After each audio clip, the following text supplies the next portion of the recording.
ఇల్లు కాలి రోడ్డున పడ్డ 2 కుటుంబాలను పరామర్శించి వారికి ఆర్థిక సహాయంతో పాటు నెలకు సరిపడా నిత్యావసర సరుకులను అందించి మానవత్వం చాటుకున్నారు విగ్రామ్ శ్రీనివాస్ గౌడ్. సంగారెడ్డి జిల్లా నారాయణఖేడ్ నియోజకవర్గం నిజాంపేట మండల కేంద్రంలోని పుట్టి లక్ష్మి, పుట్టి పోచమ్మ ఇద్దరు నివాసం ఉంటున్న ఇల్లు 4 రోజుల క్రితం గ్యాస్ సిలిండర్ పేలి ధ్వంసమై ఆస్తి నష్టం జరిగింది. ఆ సమాచారాన్ని మాజీ కేంద్ర food corporation director, BRS party senior నాయకులు Vigram Ram Goud, people's welfare trust chairman Vigram Srinivas Goud కు తెలిపారు. దీంతో స్పందించిన ఆయన వారిని ఆదుకున్నారు.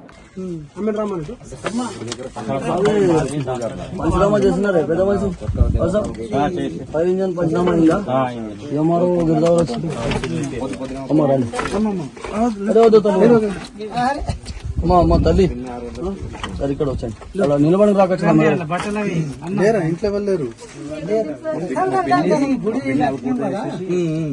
గుడి కొత్తగా వెళ్ళి పని వాళ్ళు పొద్దున తానం చేసి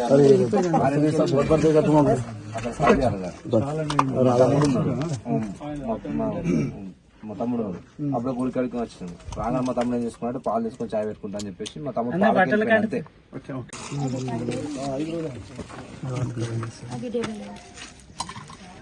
మీ బ్యాంక్ లో నోట్ల నెంబర్స్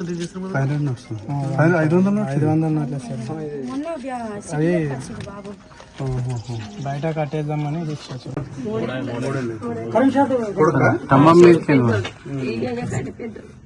మొన్న ఇల్లు మంచి చేసుకుని పెళ్లి చేసుకున్నాడు. 2 సంవత్సరాలు ఇంకోటి పెద్ద అదృష్టం ఏంటంటే మనకు ప్రాణ నష్టం పొగ చుట్టుకున్నట్టు బయటకు వచ్చేసి